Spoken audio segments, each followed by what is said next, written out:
civilians. Look, I do everything I can to try to stay apolitical and to try and out of situations that may appear political. And sometimes I'm successful doing that, and sometimes I'm not as successful. But my aim is to keep the department out of politics, to stay apolitical.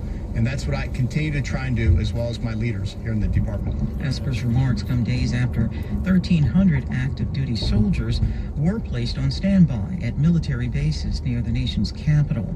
Former Defense Secretary Jim Mattis is accusing President Trump of creating what he calls a false conflict between the military and civilian society. Snapchat is no longer promoting President Trump's account, citing his tweets about protests over police brutality. NPR's Shannon Bond reports on the latest social media platform to address Trump's inflammatory messages. Snapchat will no longer feature President Trump's posts alongside those of celebrities and media outlets. The company cites Trump's tweets threatening protesters with weapons and vicious dogs. While the president did not post those same threats on Snapchat, it is taking action against him anyway. Snapchat says, quote, "We will not amplify voices who incite racial violence and injustice by giving them free promotion." In response, Trump's campaign manager is accusing Snapchat of trying to rig the election. Social media companies are divided over how to handle Trump's most incendiary posts. Twitter recently began putting warning labels on tweets that break its rules, while Facebook has taken no action on similar posts. Shannon Bond, NPR News, San Francisco. On Wall Street, stocks closed higher in Wednesday's trading, with the Dow Jones Industrial soaring 527 points. The Nasdaq added 74. In pre-market trading, U.S. futures are lower. Asian stocks are also in negative territory. This is NPR News.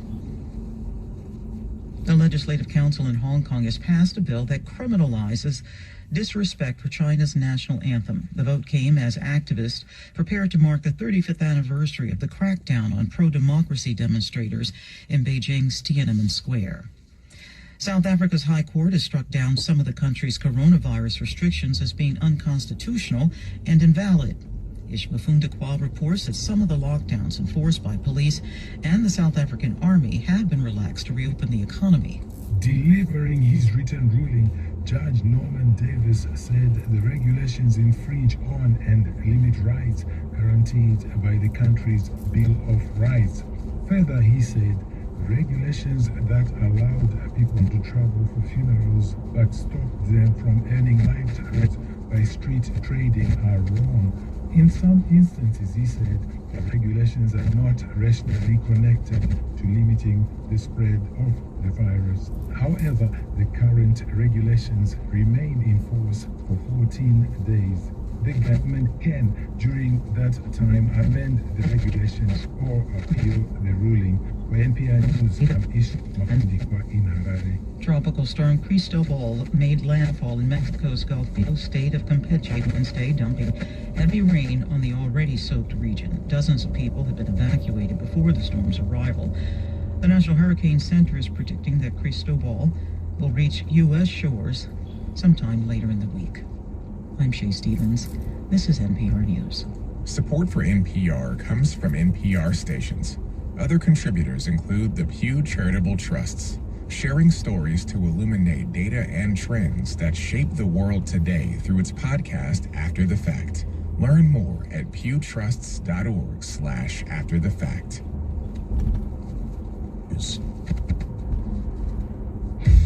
Thank you very much for that news, and we'll have an update of the latest world news at the bottom of the hour. Thank you for joining us on Newsday. It's Candy Sharp and Alan Kasuja with you.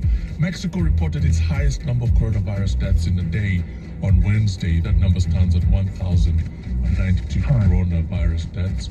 It's the highest toll in one day so far. As the country reopens its economy, facing criticism for that decision. We'll have that story in about 10 minutes. You can stay with us. Also, a United Nations report into abuses committed by the Philippines government of President Rodrigo Duterte.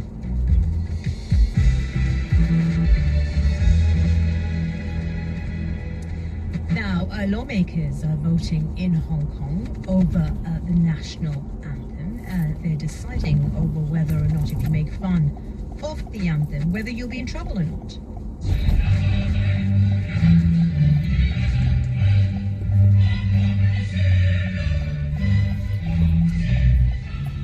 Well, it's the Chinese national anthem. And now Hong Kong lawmakers have begun meeting to vote on criminalizing any show of disrespect to the anthem. The anthem has been widely booed at football matches and elsewhere.